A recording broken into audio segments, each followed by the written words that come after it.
Okay, good evening, everyone. Thanks very much for joining us for this live stream with Joe McConaughy, aka Stringbean, as well as Katie Gerber, who's going to be helping us out tonight, moderating comments.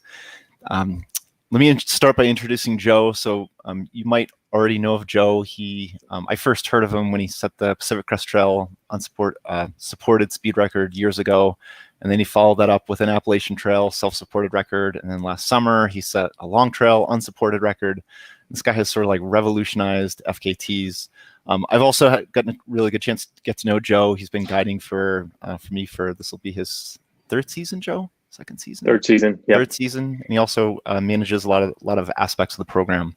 And Joe is now the new owner of the Arizona Trail supported FKT. Congratulations, Joe. Thank you, Andrew. Okay. All right. And then, so the agenda tonight. So Katie, there on the right side of your screen. Katie is, Katie, why don't you introduce yourself? Sure. Yeah. My name is Katie Gerber. I live in Colorado. And so this year I started as an online instructor for Andrew, and then also will be guiding for the trips in the San Juans and Yosemite this year. And I also have a business as a nutrition coach. So Katie's going to be holding down the fort while we're all in Utah starting next week. I know. So, I'm so jealous. So Katie, but what's been the most fun part of being an instructor on the Plan Like a Pro course? Oh man, it's just the interactive aspect of it, which I think it makes the course so unique, because unlike like a DIY course where someone just watches videos, like we get to work with each of the students through every single lesson. So we get to look at people's gear lists. We get to talk to them about their fitness, talk to them about the food that they're carrying, watch them make CalTopo maps, and like how many gear lists have you reviewed so far this year? Oh my gosh, I would say, I don't know. It feels like hundreds, but it's probably only been like 50 or 60. That's still a lot of gear lists. It's a lot of gear so Joe, let's put it over to you. So tonight we're going to be raising money for two organizations. Can you tell us about them? Yeah. So as part of my run on the Arizona Trail, I wanted to raise money for Native American causes, particularly because the West is pretty much entirely taken place on traditional native lands, and that has been stolen and taken over time, particularly on the Arizona Trail. Every step of the trail is on native land. So I wanted to do a little bit of honoring towards that, and to also acknowledge a few kind of important causes and issues that are currently affecting those communities. So the two organizations I was raising money for, my crew were raising money for, were the first was Chiz for Che, which means firewood for elders in Navajo. They have gathered firewood and offered other essential community services on the Navajo reservation for 9 years. I just got a video sent of a code talker from World War II who was getting firewood sent to his house on the reservation, which was really cool. So a really awesome grassroots organization that helps fund things like buying a work truck, volunteer crews that chop and distribute firewood. And the other organization is the Native American Rights Fund. They've been the core legal organization that's helped further Native rights for decades. They've been around for over 50 years. They've been involved in Bears Ears, Keystone Pipeline, a bunch of other kind of high-profile cases, as well as low-profile cases. Most recently, they're representing a case that's being put in front of the Supreme Court on voting rights for rural Arizonans, which disproportionately affects Navajo and other Arizonan tribes. So both are awesome causes, and we're hoping to fundraise money for both of them. So I will send a link in the comments below to donate. And Andrew and an anonymous donor have been so generous to during this evening to actually triple your donation. Andrew, if you want to talk to that. Yeah, so another donor, generous donor, and we're going to match 3-to-1 any of your donations. So if you put in 10, we'll put in 30, bringing the total donation to $40, and we've got an upper limit of $3,500 on our match. So donate away. Joe's gonna get those links going right now. So let's jump into Katie. was maybe going to kick it over to you to see questions, but I think we probably need to like set some parameters and just kind of get this thing moving a little bit. So Joe, are you ready to roll? Let's rock. Okay. So can you define supported FKT? A supported FKT means you have a support crew. It's kind of like the NASCAR of trail running. So you can have a dedicated team of people. You're covering every single mile of the trail, and the crew is meeting you at checkpoints along the way to help you, further your goal of getting as far as you can, as fast as you can. And breaking the trail and rolling out your legs and picking up your dog's poop and taking videos of you and everything else. So who are like the all-star? You should give a shout out to your crew because they're pretty phenomenal. Well, they're like the best crew of all time, so I can't not. Where to even start? I'll start with your wife. Katie. Yeah, I got to start with number one. No, Katie was our crew chief, and I can't tell you how much time we spent in Gaia going and we created a waypoint for every single road crossing that was a potential option for resupply beforehand. And Katie had a really foundational grasp of the logistics, and she's very detail oriented to begin with. So that really helped out and worked. And she also knows all the dumb stuff that I put myself through. So she kind of knows that line where there were a few times on the trail where I said something or messaged something and the crew was like, oh, and Katie was like, guys, don't worry about it. That just means XYZ. We'll figure it out. He'll be fine. So she was a great great at leading the charge. Whit Weisbrem, or El Matador, he's the next person I'll mention. He has hiked the trail 3 times. He set the self-supported record in 2017, hiking the trail in 17 days. He's just this rad dude with a camper van. He's actually an athlete that I coach. So I was kind of like looking at people who I wanted on my support team. And the big thing I was missing was someone who could put in big miles. And I aptly titled him my chief mileage officer, or my CMO. So he put in over 250 miles running with me and popped my blisters at least 2 times a day. So and I'm sure it was different on scene, but the videos made it look like, just an incredibly selfless person. Like if you're an athlete of that caliber, like kind of the earth or the sun revolves around you. And Whit for you trying to say something, Andrew? Maybe. And for 13 days, Whit was like, playing second fiddle to you. It was pretty remarkable.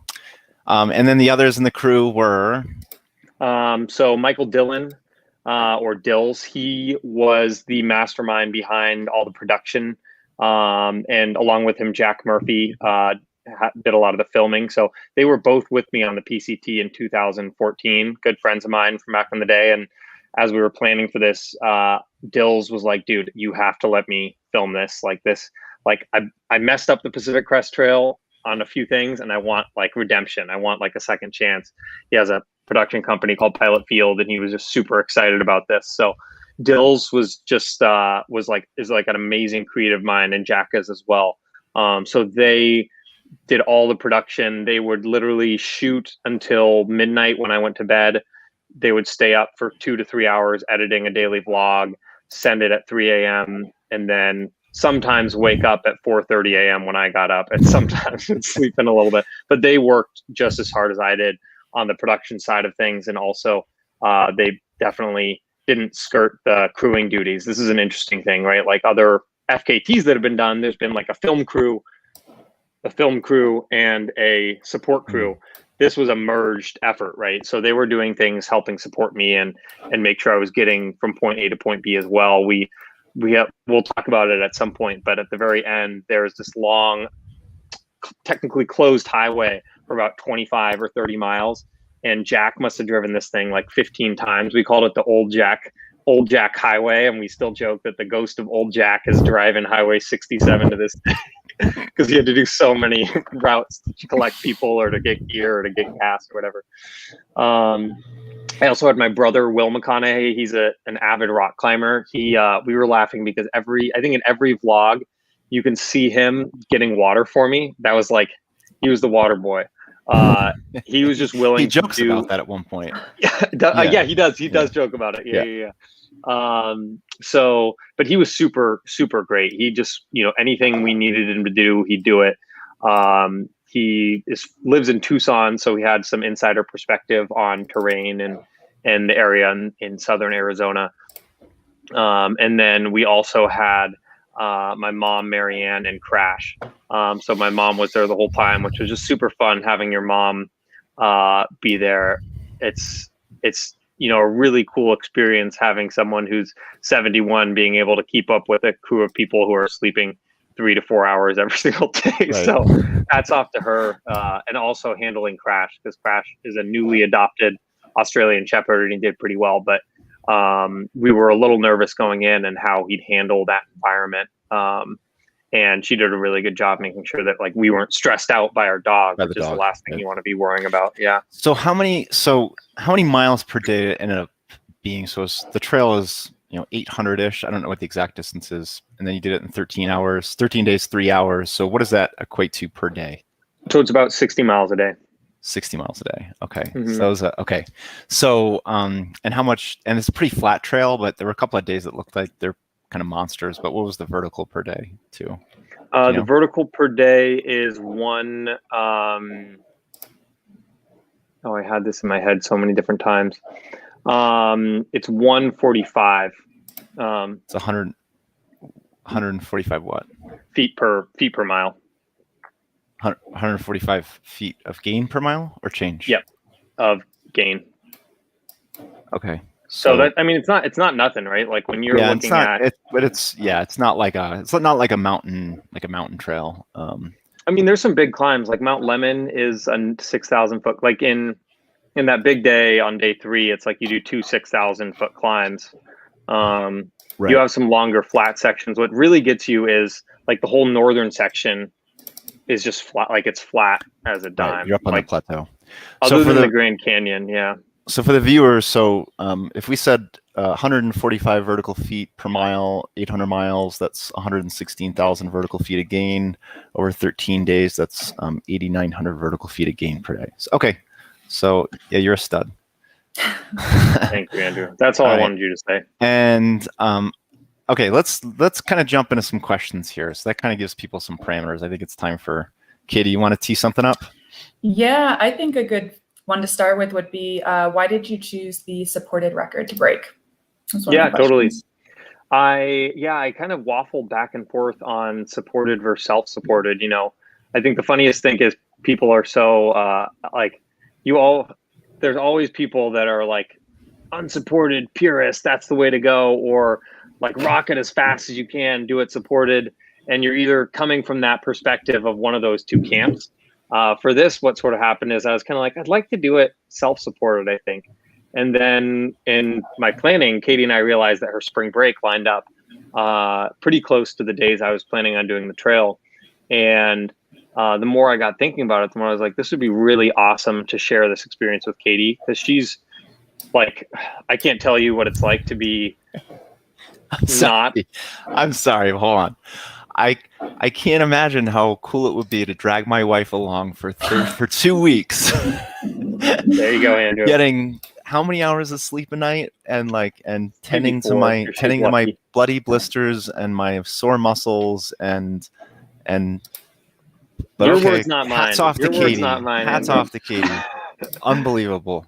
Yeah, well, she really wanted to do it, and I also, having done the PCT and AT and long trail, and her either doing that supported or on the PCT, she wasn't part of that support crew.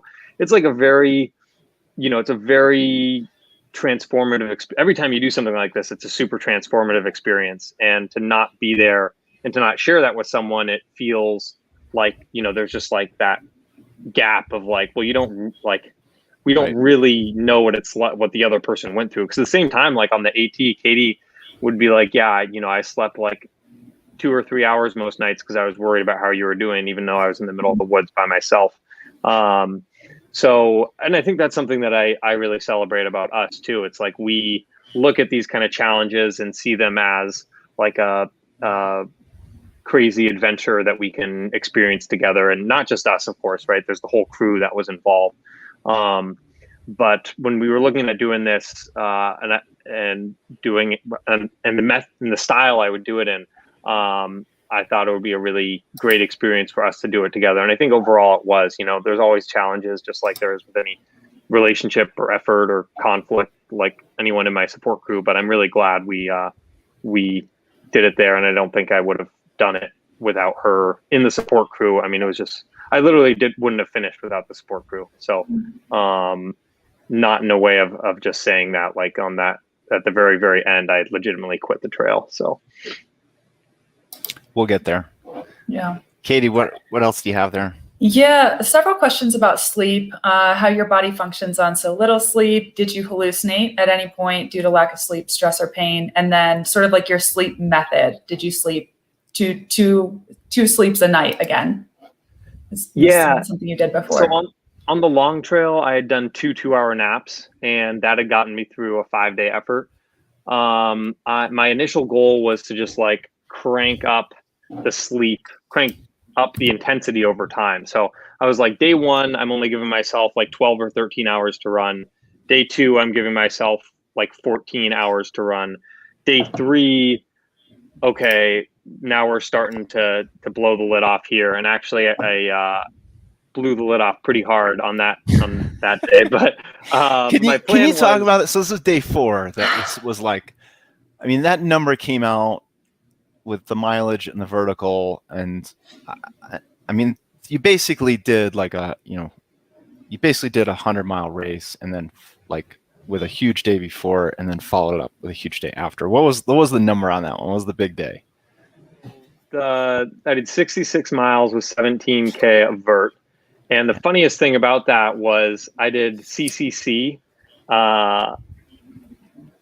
2 years ago, and I had a horrible race. I bonked super bad. I did that in 17:30, and it has like almost identical vert. And actually, this was a little bit longer. So I essentially ran I did Mount Lemon and Micah, which I think is on day 4. I did that essentially at the same pace that I ran competitive, like, my A goal 100K race in Europe at UTMB. So I hit that big 66-mile day with 17K of vert, and then I came back with, I think, around 10,000 feet of vert and 78 miles. It was supposed to be 76, but I got lost. Whit and I took a mile long, went a mile off trail, and had to go back. And both of those were about 18-hour days. Those are just such monstrous days. I mean, even from someone who's like, competitive ultra runner, big time backpacker. I mean, just seeing like you stack those days together is extraordinary. So, so let's kind of just go over the plot. So like you've got this like early section where you're just plowing through mileage and vertical, and like when did it? And you can watch the videos, and like you're coming to the aid stations or the checkpoints, and you're like, "Hey guys, like yeah, everything's going great. I feel really good. This is fun, isn't it?" And I'm getting photos from you, and you're like, "Yeah, look at how beautiful it is." Like when did it start getting? Like when did it start catching up? Like what day was it? Like, oh, ow. Like I did not get out of bed easily this morning. Yeah, the day 6.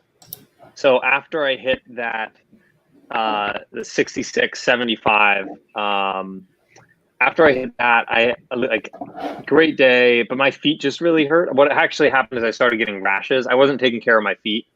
I should have been washing them. And I wasn't. And so I was getting rashes on my feet. So I got up and my feet were just kind of swollen. And that's when my ankle injury, I started getting my ankle thing on day 3 or 4. I started feeling it. But I just had essentially my shin muscle tightened up and stayed tight for the remaining 8 days. And that caused a lot of pull on my, it's called your retinaculum in front of your ankle, like your tendon sheath. So your ankle goes like this and your retinaculum keeps it in place. So that whole area was just super swollen. I probably had about 50% mobility on it starting at day 6-ish. And so we had like the Gila River, and you go up the Gila River Canyon, and it's a very like kind of up and down, not a crate. It's quite a bit of vertical. I think it was like around a 12K vert day, and like high 50 mileage if I remember right. but that's when I started to really feel the effects of it. And you could just feel your form just like steadily decreasing over time. You're starting to kick rocks more often. My footing was a lot less sure. I started to get some like hot spots and blisters, and my Achilles started acting up the following day. I was going over another mountain in the Mazatzals, and there was some snow still on some of these mountains at 7,000 feet, which wasn't bad, but it just meant there was snow on trail. So I was constantly going at like an angled, on an angled sloped trail with snow, and that caused my left Achilles to ratchet up. So these injuries sort of compounded over time, and I'd had the shin stuff and the Achilles stuff on the PCT before, and to some extent the AT. So I kind of knew what was happening. It basically was just like going to be a long, slow death, but nothing that would stop me. So it gets really bad starts getting bad on day 6. And then was there a bottom, or did it just like, then it was just full-time suck and you pushed through to the end? Like, did you ever kind of start coming back around, or because I felt like when you were around like the Arizona Snowball, Flagstaff, like Grand Canyon, at least emotionally you were in a better place, but I don't know if physically if you were in a better place. Yeah, I was physically slightly in a better place. It was so funny. It was like that last going through the Grand Canyon, I was like the day before the Grand Canyon, so day 11, I was like, my body feels kind of like it has on other long trails where it's like, yep, I've gotten over that initial suck. And I'm now kind of like maintaining, and I can crank out, low 60 days consistently, but I'm a little beat up and worse for the wear, but I'm able to do it. Before then, okay. Yeah, I would also say before then, I think what got to me is like my sleep thrown off. Like I was getting into camp at like 12 o'clock, going to bed at 1 o'clock, waking up at 5 or 4:30, and then going back out. And then I had 2 like hour-long naps. Like I got a little extra rest at 9 o'clock on like day 7 and day 8. And because of that, I was out hiking until like 12:30, and that kind of messed up my sleep schedule. And so I think I got a little bit of like the night boogeymans in the middle there, because my sleep got pushed. Katie, let's hear for some listeners. What do you have? Mm-hmm. Well, kind of touching on what you guys were just talking about with like the low points, someone was asking about like how you worked yourself out of that, like mentally out of low points. Yeah. So the low points are how you work yourself. How do you stop feeling miserable for yourself?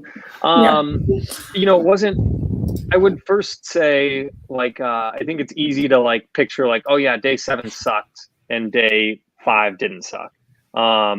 Like having a crew there is super fun. Like they just crack jokes all the time and you have a good time. It's really like what usually would get me is kind of like the 9 to 12 time slot. Because that's when my feet would really be acting their worst, and that's where my footing would become a little more sensitive. Like on day 8, I think it was day 7. My brother had gotten, I don't know if anyone is familiar with the platform Cameo, but I'd been talking about how I like deadlift shrimp. I was talking about old basketball players. And so my brother got a cameo of deadlift shrimp to wish me good luck, who's an old Seattle Supersonics basketball player, it's so funny. So deadlift shrimp was an old, like in the era of Gary Payton, Sean Kemp, like the 90s glorious Supersonics basketball team. Deadlift shrimp was like the tall 3-pointer. I just didn't know there was a website where I could. Yeah, you can literally pay money and celebrities. Personalized videos on stuff for you from your favorite stars. That's amazing. So that started a chant of Stringbean for the rest of the trail, which was what you used to yell, deadlift, and so Vanilla Ice for $300. That's amazing. we could have had him on. That's just amazing. Okay. All right, I'll have to go back to that. Yeah, several questions on how you fueled your body. Like how do you met caloric goals while keeping pack weight low? What did you eat and drink? What would you change in hindsight? How much food and water did you carry at a time? sort of your whole fueling strategy, if there was one? Yeah. So I had we'll start off with logistics, because that of course dictates how you carry your pack. So my crew was able to meet me every 8 to 35 miles.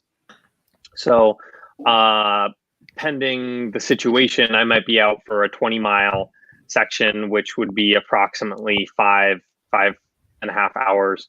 I could be out for an 8-mile section, which would be 2 hours. I could be out for a 35-mile section, which would be, 9+ hours, depending on how I'm doing. I would generally drink every hour, like a half liter to 3/4 of a liter. So if I'm out for like a 9-hour section, that means I might need like 6 liters of water. So and most of those sections, there's like water along the way. So I'd pop a Sawyer in my bag, and I'd, start with like 3.5 liters, maybe 4 or 4.5 liters if there's kind of limited water resupplies, and then just fill up with my Sawyer at some point and drink out of that as much as I could, and try to hold on to that water that I was carrying. I would follow generally like a 200 to 250 calories per hour regimen, kind of like standard ultra runner fare. So I was constantly shoving food into my mouth. I didn't have any like drink mixes or anything, so I used only I had a lot of like nut butters. I had a lot of trail butters and pro bars, and as well as like a variety of other snacks and foods. Like we had nuts, like Fritos, Oreos, other kind of like easy to put down foods, a few other things, but a lot of anything that would go down easy, basically. And then I was eating, 1,000, maybe like 700 to 1,000 calories in the morning, 1,500 to 3,000 calories at night, and then 1 or 2 breaks during the day. I'd probably have an extra 500 to 1,000 calories. So I didn't track calories specifically. I would estimate I was probably in like the 7 to 8s, maybe 9s per day. It'd probably be difficult to tell, but did you lose any weight? And I say difficult to tell because of the swelling. There's so much swelling. Yeah. I was like the Michelin Man. I was like, I should be the Michelin Man spokesperson. Look like a tire. So I don't think I really lost weight, actually. No, I think I did a pretty good job keeping food on. I would have liked to have had a little more at a few times. And there were a few times when I could tell my food was affecting my performance. Like when I was going over the Mongolian Rim, there was another big climb where like you can tell it's a fueling issue, not like a fitness issue, where I'd just be going up this hill and all of a sudden I'd just like totally gassed and don't have any injury or any energy.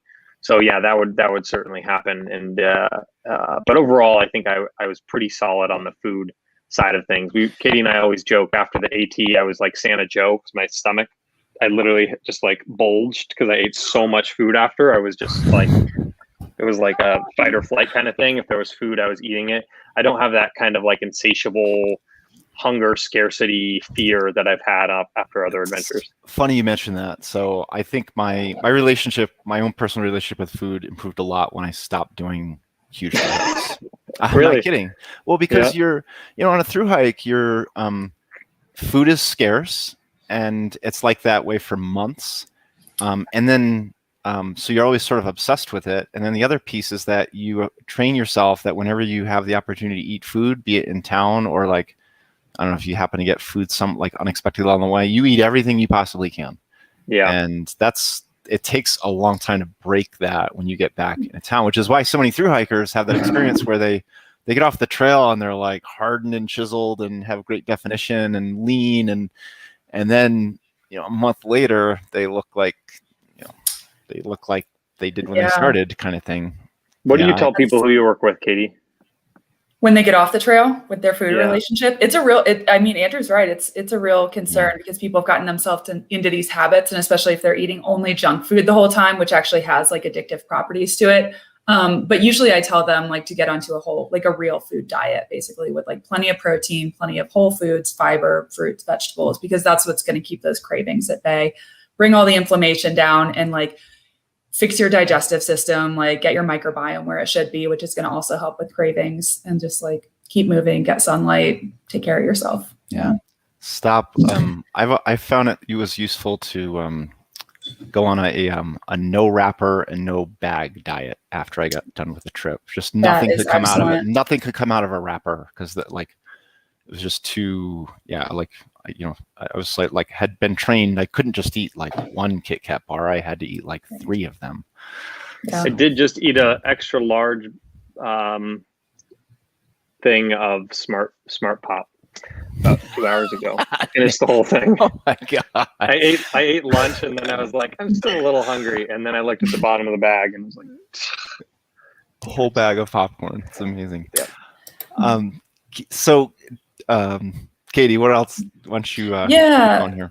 Yep. There were several questions about training, how you structured your build-up training for what essentially amounts to 2 consecutive 450-mile running weeks. And then another, what do you suggest to do in training to build up time on feet in preparation for a multi-day event? Yeah. So I had kind of like a weird training build-up for this. I was in very, very good shape. I had like a track 100-mile event on my calendar at the beginning of December. I felt super good through October and November. And then on the actual, I started to feel like a little overtrained going into that. And then on the actual 100-miler, I just like totally died way harder than I could have imagined. And I found out I was a little anemic and low in vitamin D. So I actually took like 2.5 weeks off, and then started taking iron and got back on the horse for this. So I kind of had a really fast, quick build up. I mean, I was relying on previous fitness that I had already kind of had in the bank to some extent. But I did a lot of hill and tempo workouts, 70 to 80 miles a week, with a few targeted long runs, nothing like you'd probably expect someone doing. You see people running 120-mile weeks with, back-to-back 30-mile long runs. I was doing like, mid-20 long runs. I saw like so much improvement on my tempo workouts, partially because of the iron and partially because I'd just been in this kind of distance training rut where I'd only focused on these super like endurance type focused efforts for such a long time that doing a little bit of speed, I think my body really responded well to. So I came in with that like hill training and tempo training in a really, really good place. I felt like in the kind of shape that I hadn't felt like in at least a few years going into that. So for me, it's all about consistency, trying to sort of mimic the conditions you'll see on trail. The other thing I really did is like I put in a lot of elevation runs. So, there's a 180-foot hill near me that's about a third of a mile up. I just go, I do like a 22-mile long run and I do, 25, 35 repeats of that and call it a long run. So I did a lot of just hammering and pounding out elevation as well to get ready. So, but Joe, when you do the math on that, like so your mileage peaked at what prior to this? It was about like probably 3 or 4 weeks before like that period. I consistently hit like mid 80s.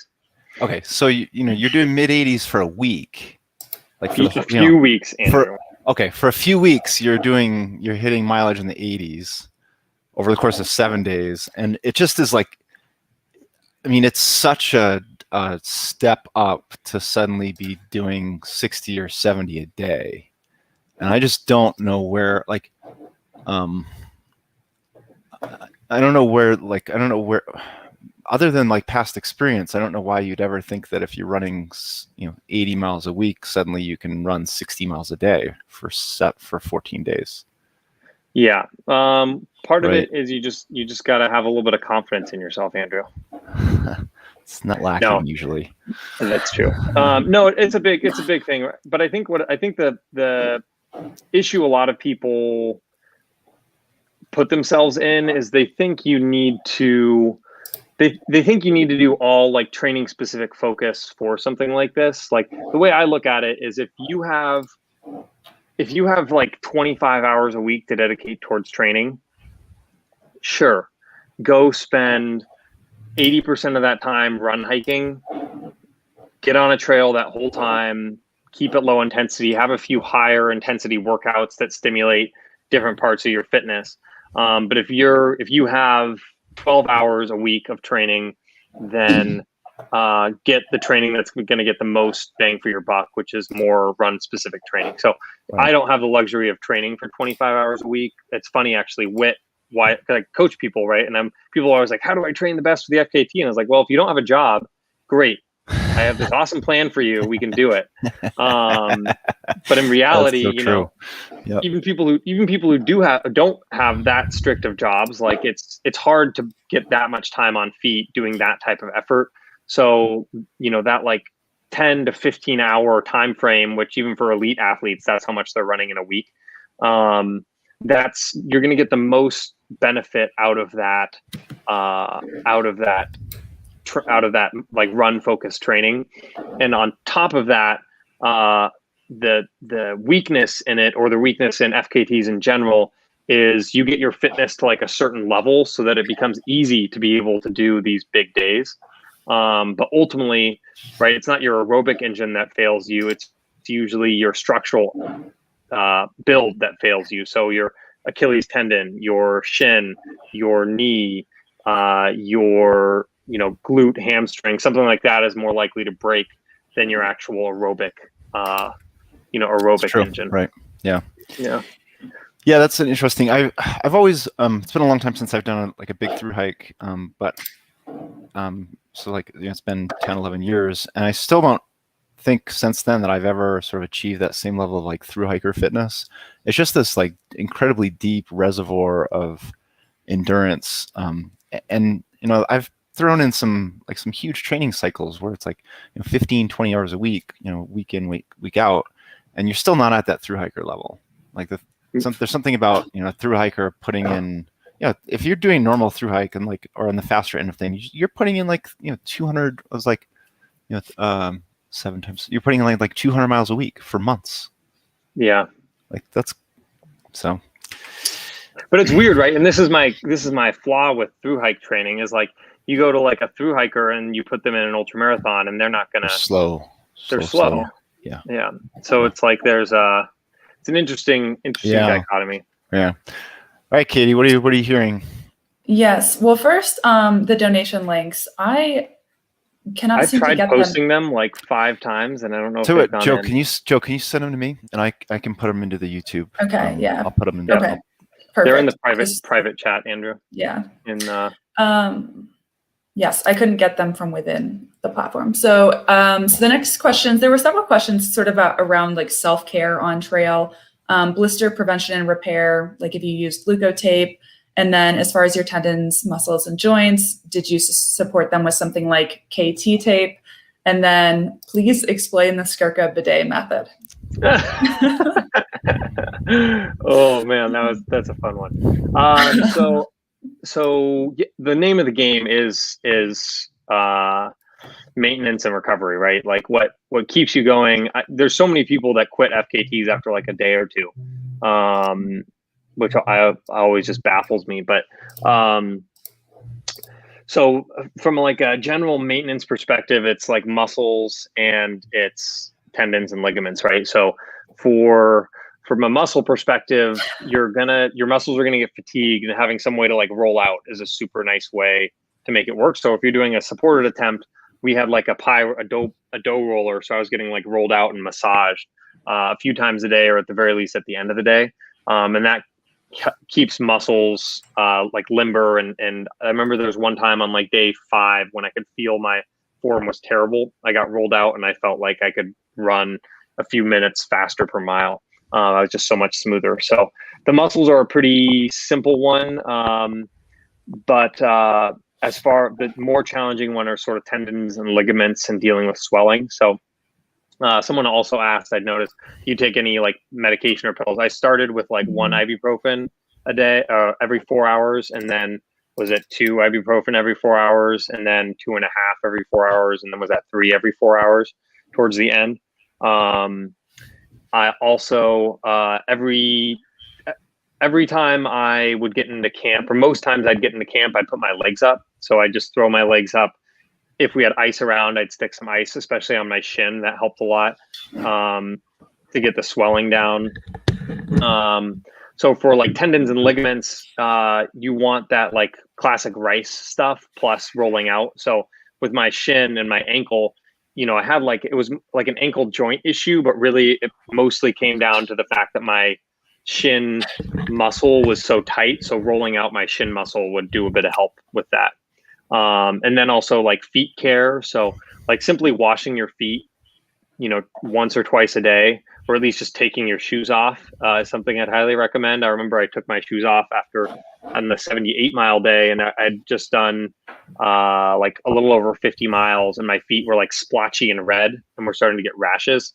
And that was like the start of my foot issues. And so if I had been washing my feet and being a little more proactive early on, I think I would have saved myself a bit of a hassle with that, especially in like the dry desert. Other people who've done FKTs have made a lot of comments on just like how dry your skin gets, particularly your feet. So I always use Aquaphor on any FKT just to keep that skin. I like to keep my feet like kind of supple, and using something like Aquaphor morning and night will keep even things like blisters, will keep those dry enough, because really blisters come from dryness and rubbing. And a product like Aquaphor will keep them hydrated and good to go. Aquaphor kind of acts like it's like any of those salves. It kind of acts like a skin conditioner. Yeah, exactly. Yeah. And what were the other? There was another. They're asking about the backcountry bidet. Oh yeah. Brandon would like you to demonstrate. Oh, he wants a demonstration. Yeah, Brandon would like a demonstration. If this is me, then no. So yeah, it was really funny because Whit or El Matador was like, "Dude, how are you doing this trail dry?" Meaning like with like toilet paper. He had wet wipes, and his mind was blown. He was like, "How could you possibly do this trail without?" And it was like, well, like once a day, I'll like really get in there and pour some water over my butt, and then make sure everything's clean. And if you don't do that, like you're in trouble. But basically, the backcountry bidet is basically you take some water, put it over your behind, get in there with your other hand, and actually make sure that you're cleaning things out. I won't get too graphic for you, but it is a really good way to just make sure you're actually clean. It's sort of like the same thing as taking a hiker shower once a day. I would always try to splash a little bit of water on like my crotch, my armpits, my shoulders. I should have done it on my face because my face got a little messed up, but that's okay. But just like a little quick rinse once a day is another, just like your feet is really important. Can I add a little bit there? Yeah. Okay. So the backcountry bidet, there are two uses of it, and Joe described the technique fine. So one use is as like kind of the once a day. I'm just going to get myself more like kind of shower-ish clean back there, and that it dramatically cuts down on like chafing and monkey butt, and like any like bacterial stuff that might happen over the course of a longer trip. I've actually started just going full on bidet after I go poop too, and it's I no longer am taking toilet paper into the backcountry, so that's sort of the other style. And, is there a stamp of approval for that, Andrew? I deserve a little sticker at least or something, but yeah, I think it's a better outcome than than toilet paper. So in the background, my new foster cat is coming in. Come here, girl. Come on. Come here, Esme. I hear. This interview is brought to you by. Here she is. Aww. So if you drew a Halloween cat, you draw Esme. So cute. She's cute, but she's hot and cold. I got whacked this morning in the face, so she's hot and cold. But we're giving her a nice home. Okay, let's go ahead, Katie. All you. Okay. Well, before we move on to gear, which is kind of the next topic I want to go to, how's your body doing now? Like your feet, your body overall? Are you feel like? I mean, your face looks much better. Like the swelling has clearly gone down quite a bit. Yeah. But yes. How about the Yeah, feet? it was the worst thing, which usually like my blisters have gone through a grieving process by the time I actually get to the finish of a trail. But this, I was still working with some somewhat fresh blisters. So I like the most painful thing was just like walking with blisters. Like I was hard putting my feet in shoes. Also, I couldn't fit my feet in my shoes. I had like a really loose fitting pair of they're like all mesh shoes that are like a size too big, and my feet were like bulging out of those. So my whole lower body was just very inflamed. The weirdest thing I was doing, we were doing this study with a few researchers at Duke, UMass Amherst, and Notre Dame, and so I was wearing like a trainer band to track my movement and my heart rate and everything. And I actually, from that band, I ended up getting like pretty bad tendonitis on my wrists. So like I had a hard time like doing that to things or like really grabbing things. So I'd like be trying to close something and would just be like, because I could feel the creaking in my wrist. It was worse than the creaking in my Achilles. So now a few days after, the swelling mostly has gone down. We did so much post holing at the end that I had a bunch of bruises and cuts on my shin.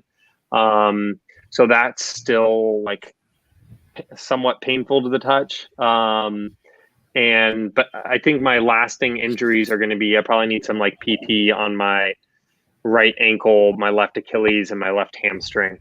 I think will be the injuries that come out of it, but not in any kind of like life ending circumstances. It'll just be something I kind of work through, and hopefully with a little bit of time off and some nice easy hiking in Utah, be feeling pretty good about. I was about to say, are you going to be ready for Thursday? Yeah. Hey, so Joe, since you're bringing up the post holing, I think we should go there, and I want to just point out on time. So we're at 46 minutes. So I'd like to kind of, about 15, we'll shut things down. So, but I think it's important to kind of talk about the end there. So we mentioned it earlier, like day 6, it starts being cumulative. You start kind of going in this like a little bit of a dark hole. What was like the sequence of events or event that like brought you out of that hole and like gave you a lot of momentum as you started heading across the Coconino Plateau towards the Grand Canyon? So a big part of it was you go from averaging like 185 feet per mile for the bottom 400 to like 105 feet per mile for the northern 400. So I was like, once I get past this Mogollon Rim, day 7, day 8, it's going to be much easier going the rest of the way. The only X factor is snow. And so we hit the rim, hit maybe 10 miles of snow. It was some post holing. My feet got wet. I was like a little bent out of shape about it, but it was fine. I then hit Humphreys right around Flagstaff. That was another probably 15 miles. There's probably a good like 5 or 6 miles of shin to thigh deep post holing there. So that again slowed me down. And like the lower elevation and also actually the snow slowing my pace down caused me to kind of take a step back off the gas. So I was just doing less running than I would have otherwise, I think. So going into the Grand Canyon, I was just so stoked because I'd kind of had this plan that it's like, once I get to the Grand Canyon, it's almost exactly 100 miles. And once I'm at 100 miles, like I'm just sending it the whole way. So I was so stoked to get to that last checkpoint, because at that point it's like the hay's in the barn. If I hike this thing out, I'll hike it out. I'll probably run quite a bit of it. And, whatever I have, that's what I have. That's kind of like your like Rocky moment where you're like about to step into the actual ring. And so I was so stoked and focused on that, like big 24, what would really realistically with my pace be like a 29-hour push to the finish of getting to that rim. And also I'd never been to the Grand Canyon before. So it's kind of one of these like, big moments for me to see it and to have that big final day and to have this like cumulative experience. And, you kind of build it up in your mind to be like, wow, like this is really what it is. This is like my final effort, my push to show, everything I have going into the end.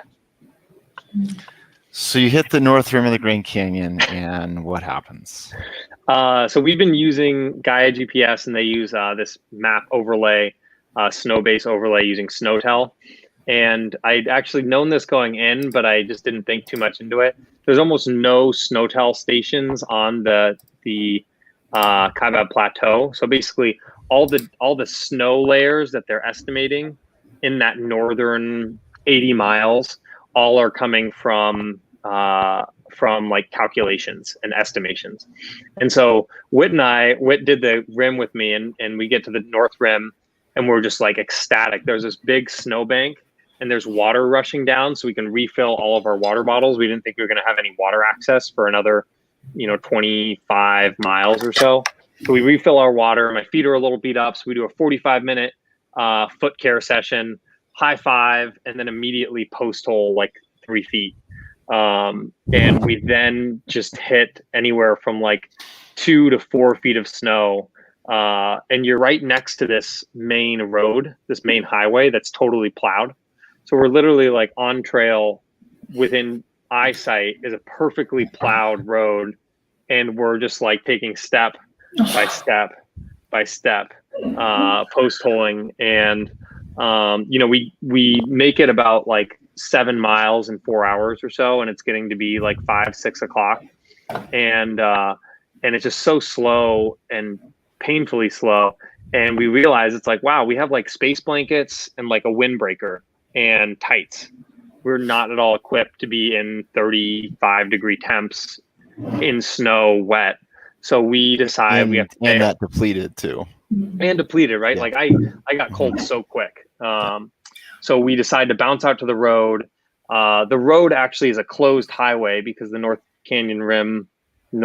Grand Canyon Road is closed during the winter. So it's closed until May 15th. So we hike to the North Rim entrance, which is about a 4-mile road walk up. Our crew has figured out how to get on a forest road to get on this highway. So they were actually able to come down and meet us, and they meet us at like 7 o'clock. And Whit and I are just sitting there in space blankets. I pretty much sit there for about an hour and a half. Katie feeds Fritos into my mouth, and we're discussing what options are. And it's, at this point, I'm like, if I'm going like a 45-minute mile and there's 25 more miles of this or 20 more miles of this, that's like 15 hours of work. And not only is it 15 hours of work, but there's like everything's frozen over. So there's no water resupplies. You can freeze snow potentially. My ankle's banged up and the snow makes it worse on my ankle. So like I'm risking, like, yes, I can hold a 45-minute pace, but my ankle might just crap out on me because of just like the weird movements you're doing. And it's just going to be like really slow, painful work. Luckily we brought snowshoes, and, the thought was if we have snowshoes, I can do 70-ish miles. Uh-oh. Can you guys hear me? Mm-hmm. Good. You're good, Joe. Uh-oh.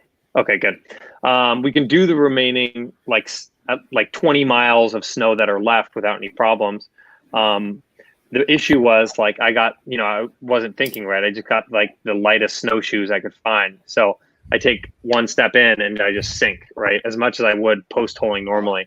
So at like 8 o'clock or 9 o'clock, the sun's down and I'm kind of like, if I can make this on snowshoes, then we can make it. And that's great. And if I can't, I've worked my ass off and my crew's worked my ass off, and that's that. And, we just can't push on, and that's the end of the FKT. And so I made it about 1.5 miles, and I was averaging 45-minute miles, and I was post holing with the snowshoes up to my knees, and sometimes getting stuck and just going super slow. And the snow was starting to get iced over. So I was kind of like, oh, great.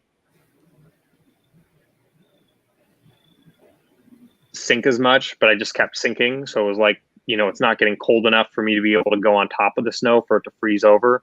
So I was like, even night miles, then, the best conditions aren't going to be suitable for what I'm doing.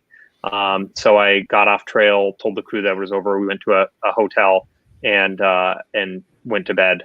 I was a sad puppy, but I really thought that was it. So when I look back at that and when I hear the story again, I can kind of just tell from here, I think probably what happened with you deciding to quit is you probably in the shape that you were in. My guess is that you just probably couldn't emotionally handle the. We have a bad connection. I think it's on your end. Joe, I don't know if anyone in your house is like watching Netflix, but maybe have them pause it for a little bit. So the in the state that you're in, you were kind of already very sort of delicate and vulnerable. So when you went from that like huge high of like, hey, I'm within 100 miles, I'm within striking distance, I'm going to lay it all out there, I'm Rocky, and then you hit that snow and are doing 45-minute miles, like a completely unexpected challenge, you just couldn't handle it. Like it's, I think it's really difficult to deal with that, the extreme nature of that circumstance. So it doesn't surprise me at all that a hotel room was in order. Yeah. And it was funny because like Jack had asked me earlier in the day, like, what keeps you going? Like, what keeps you mentally focused? And I was like, I think it's really about, I've explained this, I've responded to that question a few different ways, but what I think my current answer is like efficiency. Like I'm so driven by efficiency that I'm always like, I'm going to do the most efficient effort I can. And so when I was starting to hit 45-minute miles, when I'm used to on a bad day hitting 22-minute miles, I think my brain was just like, holy crap, I can't compute how inefficient I'm going for the end of this. And yeah, I think it broke my mental calculations. So finish up the story. So you go get a hotel room, and then what? So I get up, I'm still like adamant that I'm quitting. And I have like Katie, Jack, Dills, and Wit all at different times come up to me and say, hey man, like that's really tough. Like, I'm sorry to hear that you're quitting. And I'm like, yeah, I know it is. And he's like, you sure you don't want to just like just get out there? And I was like, yeah, I'm sure I'm done. Like I'm at peace with my decision. But after you have 4 people ask you that question, I was kind of like, you know what, if my crew really wants to be out there and they believe that we can get through this one way or another, I think we got a shot. So we went back to where we started. I did 2 miles with Katie, and it felt a little better than it had the day before. And then I went with Michaela, who was a pinch hitter. She's set the Colorado Trail FKT last summer. Michaela and Wit and I took this 15-mile stretch. Michaela would lead with snowshoes. Wit would do the 2-foot, 3-foot post hole. I would come in and hit the last post hole, and we did about 15 miles like that.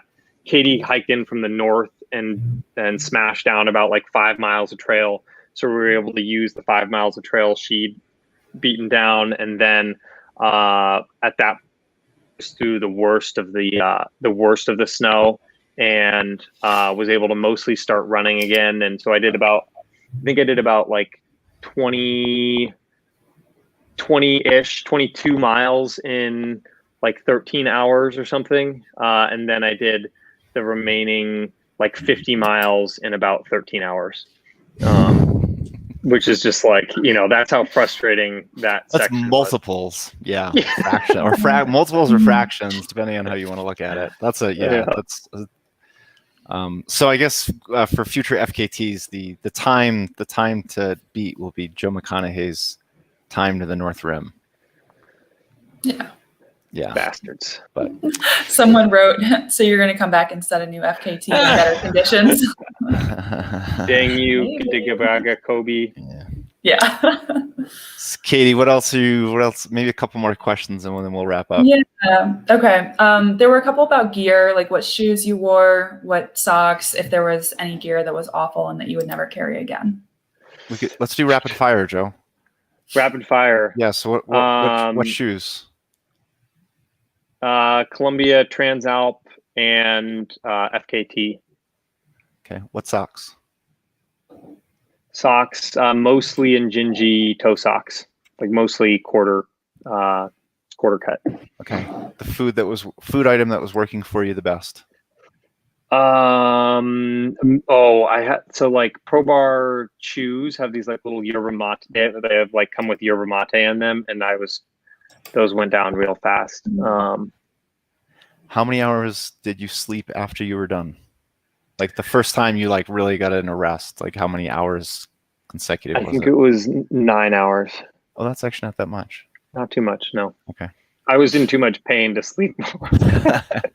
I've been there before. Where you curl up on the bed, and I just, my man has told me that I've just have been like howling myself, like, oh, because you're in so much pain still. Let's see what else for rapid fire.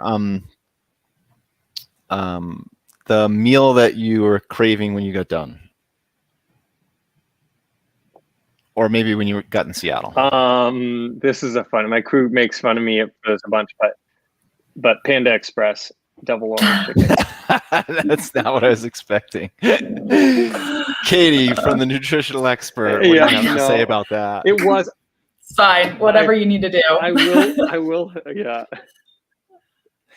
I will say our first dinner was like a veggie stir. Everybody in the crew was like veggie stir fry, and we crushed a huge veggie stir fry. But my second, or maybe my third major dinner, which is the one I'd been craving, was Panda. How many showers did you get? 0 showers. Except, I assume you showered in Jacobs Lake, the hotel. Oh yes, 1 shower. Okay, yeah, 1 shower. Okay. How many did you count the number of blisters?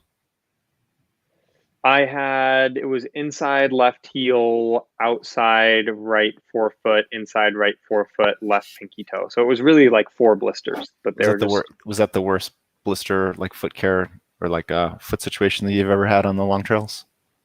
No. It was worse on some of the others. Okay. PCT was much worse. Okay. And AT was a little better. Okay. Okay. Katie, any last questions for Joe?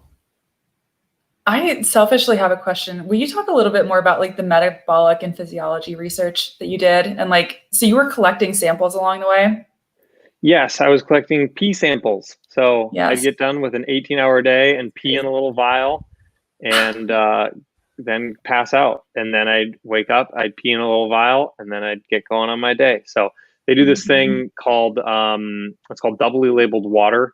They have like an isotope, I always forget if it's a hydrogen or oxygen isotope, but they have some isotope on one of those 2 molecules, and they can track the percentage over time. So there's researchers who were tracking that along with I had like a heart rate monitor and like a wrist strap that was tracking like my power statistics essentially. So they're taking my heart rate, like effort, distance, and my like urine data to determine essentially the question that they want to have answer is they have a theory that about at like 2.5 your basal metabolic rate, your body can't sustain an endurance type effort for eternity. So they're trying to find like what's that limit of like if a human was to run 50 miles every day for the rest of their life, could they do it? Is sort of the question that they're trying to answer with that. Okay, Joe, let's wrap things up. You want to give one more plug for donations? Yeah, so I was just looking. We have, I think we've had about $200 for Chiz for Che, and we've had about $600 for the Native American Rights Fund, or NARF. So thank you to everyone who's donated. There's donations, I believe, Andrew, is it in the YouTube description? Yeah, it's in the description on the YouTube. So if you just go right below the video, in like where the event description would be, you can go ahead and use those links. So it sounds like we've got a little bit more space in the system for a few more donations. So this is your Friday. We just saved you from your Friday night movie bill from the theater, or a ball game, or whatever else you used to be able to do on a Friday night. So please go ahead and be generous there, and our donor and I will chip in as well. So thank you guys for doing that. And as a reminder, it's a 3-to-1. So if you donate $10, you're stealing $30 extra dollars from Andrew. So $10 is $40. So thank you to everyone who's donated and who's followed along. Yeah, big multiplier. Katie, thank you for helping us out tonight. I look forward to seeing you Wednesday evening in Escalante. Joe, congratulations. It was fun to have watched. Thanks for allowing everyone to partake in that journey with you. And I'll see you on Wednesday in Escalante too. Heck yeah. All right. Okay. Thanks, guys. Good night, everyone. Bye-bye. Good night, everyone.